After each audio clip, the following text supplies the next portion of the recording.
स्वागत है आपका ब्रेक के बाद। और हेडलाइंस के रूप में आपने अहम खबरें देखी और कल की तैयारी है। आपका शो है, इस शो में आप अपने सवालों के जवाब पाते हैं। इसके अलावा मार्केट पर एडवांस में आपको रणनीति जानने को मिलती है। तो करना कुछ नहीं है, आपको अपने सवाल हमें यूट्यूब पर भेजने हैं। यूट्यूब के कमेंट बॉक्स में जाइए और अपना सवाल हम तक पहुंचाइए। अपना और अपने शहर का नाम सबसे पहले, किस स्टॉक पे आपने सवाल पूछा है वो बताइए, आपने कितनी क्वांटिटी में वो शेयर लिया है इसकी जानकारी दीजिए और नजरिया जरूर बताइए, शॉर्ट टर्म का या लॉन्ग टर्म का। उस आधार पर हमारे दिग्गज एक्सपर्ट आपको राय देंगे।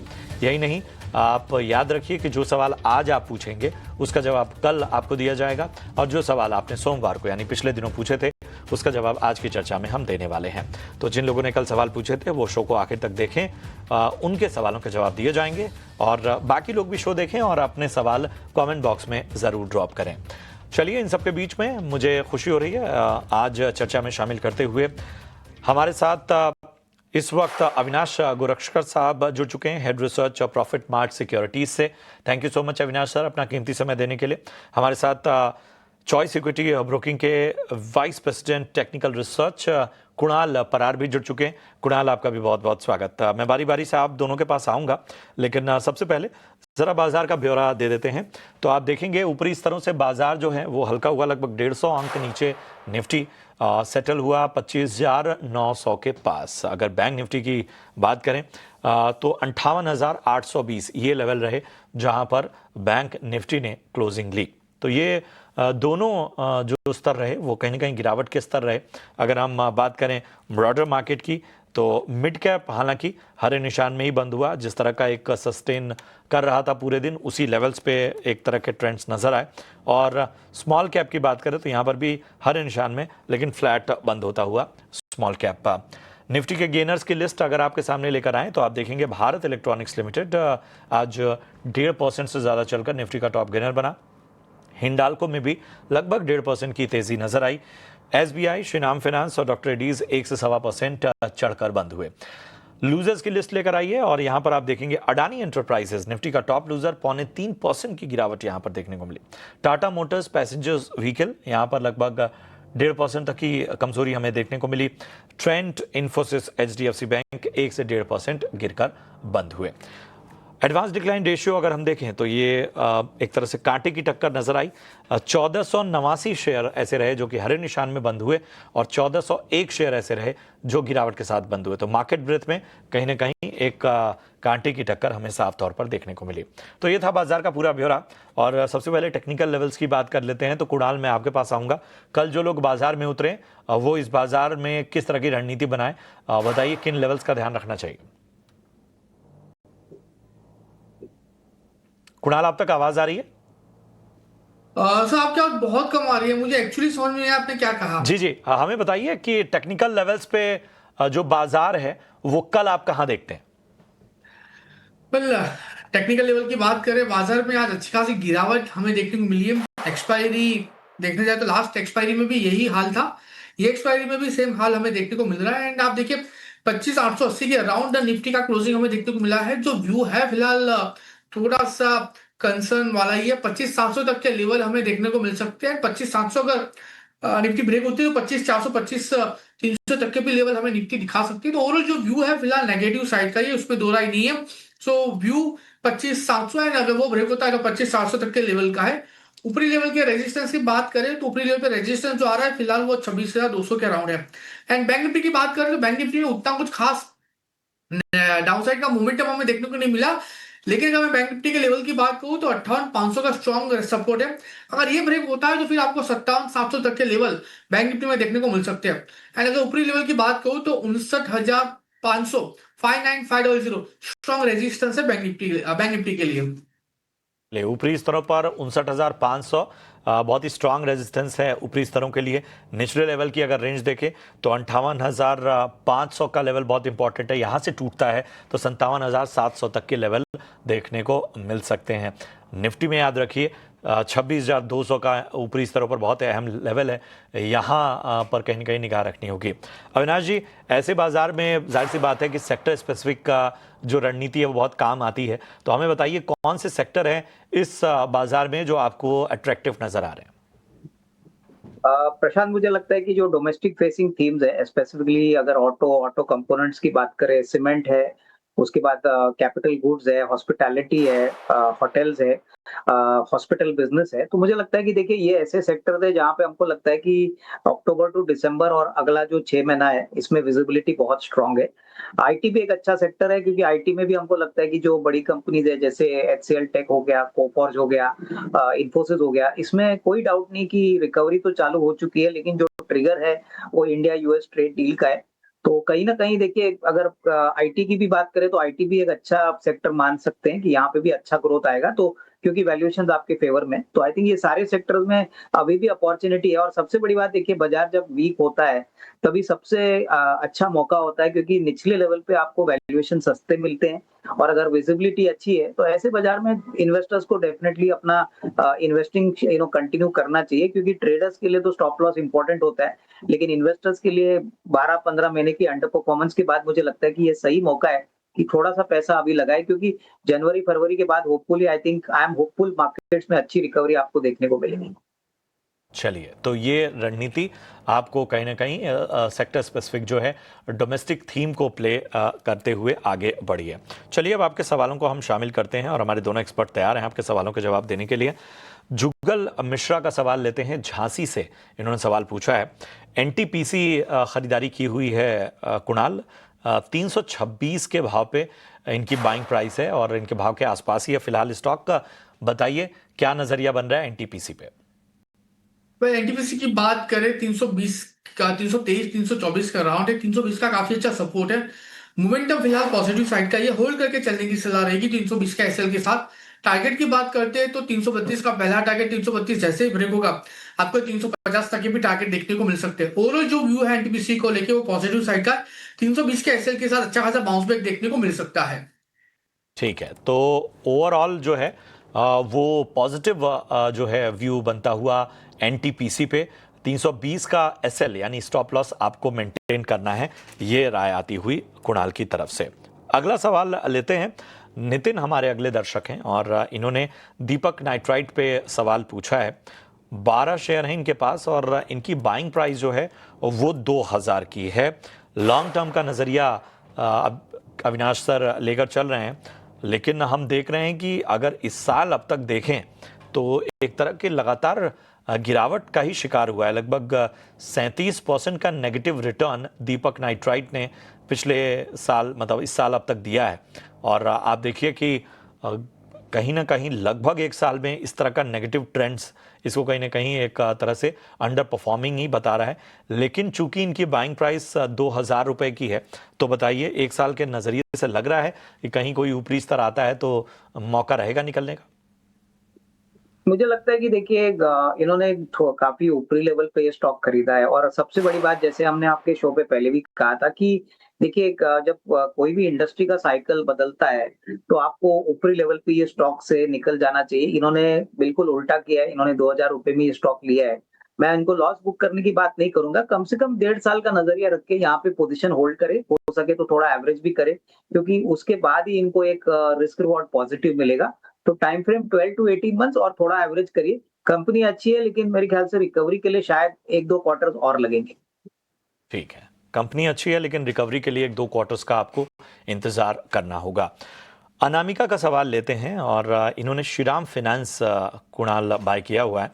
100 स्टॉक हैं, 618 के भाव पे इनकी खरीदारी और फिलहाल फायदे में है। पूछ रही हैं कि अब यहां से क्या नजरिया बन रहा है कुणाल? वेल, 618 के अराउंड प्राइस पे खरीदारी है, 100 शेयर है। व्यू डेफिनेटली पॉजिटिव साइड का है, होल्ड करके चलने की सलाह है। लोअर लेवल पे देखने जाए तो सिफर साइड एक 810 का हम यहाँ पे ऐसे मेंटेन करके चलेंगे। टारगेट की बात करते हैं तो जिस हिसाब से स्टॉक में मोमेंटम है, जिस हिसाब से स्टॉक ट्रेड कर रहा है, लाइकली चांसेस है आने वाले दिनों में ये स्टॉक में फर्दर उछाल में ये स्टॉक हमें तकरीबन तकरीबन 955 तक के भी लेवल दिखा सकता है। जो पोजीशन उसको होल्ड करके चलने की सलाह है। ट्रेल ऐसा हम 810 का यहाँ पे मेंटेन करके चलेंगे। 810 का स्टॉप लॉस मेंटेन कीजिए, वैसे कोई दिक्कत की बात नहीं है। श्रीराम फाइनेंस में पॉजिटिव नजरिया कुणाल की तरफ से आता हुआ। समीर हमारे एक दर्शक हैं और इन्होंने टेक्समाको रेल पर राय जाननी चाहिए अविनाश जी। इनकी बाइंग प्राइस 155 की है, 155 की इनकी खरीदारी है, 3500 शेयर लिए हुए हैं और इनको यहां पर 93,835 रुपए का नुकसान हो रहा है।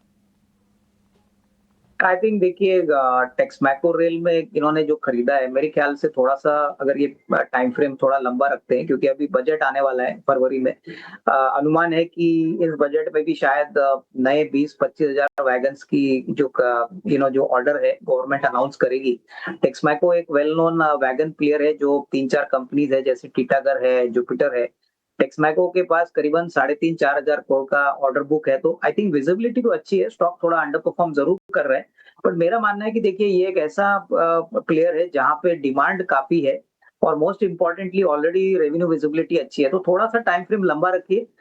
इन्होंने 155 में लिया, अभी 135 है। मुझे लगता है कि इनको बिल्कुल यहाँ पे होल्ड करना चाहिए। टाइम फ्रेम 12 to 15 मंथ रखिए, और होपफुली बजट में कुछ बड़ा अनाउंसमेंट आता है तो डेफिनेटली स्टॉक में आपको नियर टर्म में अच्छा रेटिंग भी देखने को मिलेगा, बट कंटिन्यू टू होल्ड। ठीक है, होल्ड करने की सलाह आपको मिलती हुई टेक्समाको रेल में। बजट तक जाहिर सी बात है आपको कहीं ना कहीं इंतजार करना होगा। कुछ अनाउंसमेंट होती हैं तो उसका फायदा स्टॉक को जरूर मिलेगा। बढ़ते हैं आगे। दिनेश हमारे दर्शक हैं और इन्होंने वोडाफोन आइडिया पे राय जाननी चाहिए। काफ़ी ऊपरी स्तरों की इनकी बाइंग है। 15 रुपए के आसपास इन्होंने खरीदारी की हुई है और नुकसान भी यहाँ पर झेल रहे हैं। 5,000 शेयर लिए हुए हैं।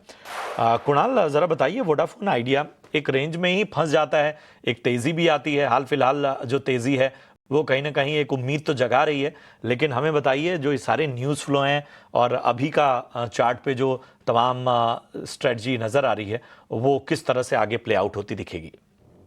वेल, आइडिया को लेके जो व्यू है वो टोटली नेगेटिव साइड का ही है।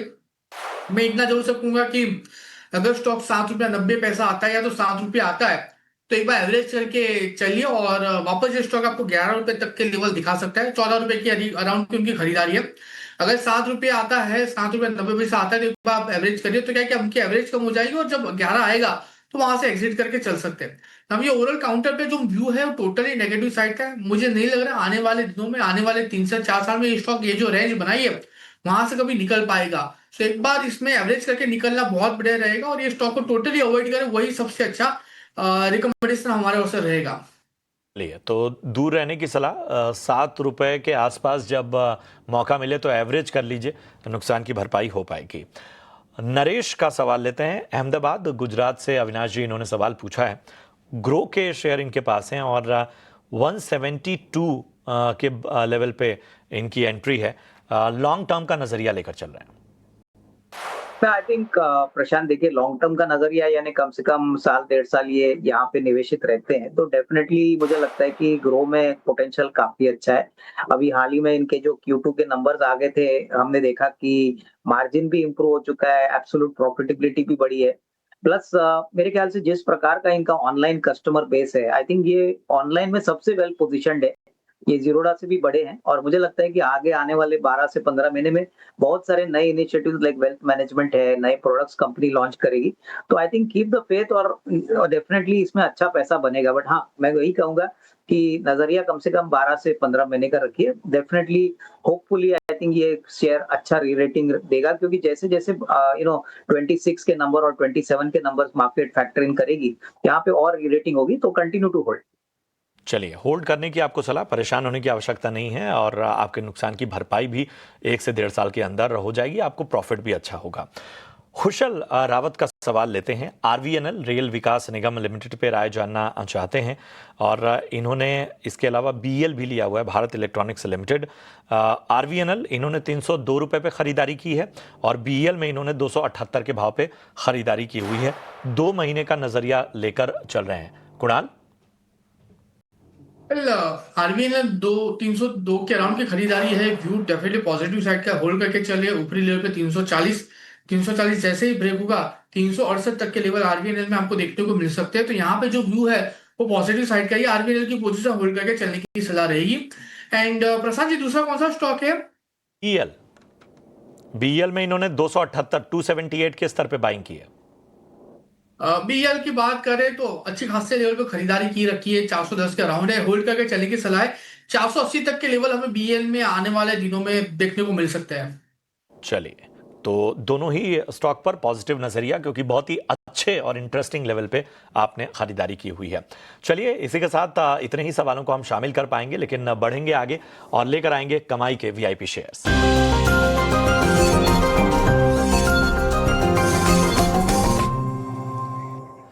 अविनाश जी, सबसे पहले आपसे शुरुआत करते हैं। बताइए, आज वीआईपी पिक के तौर पर आपकी पसंद कौन कौन से शेयर है?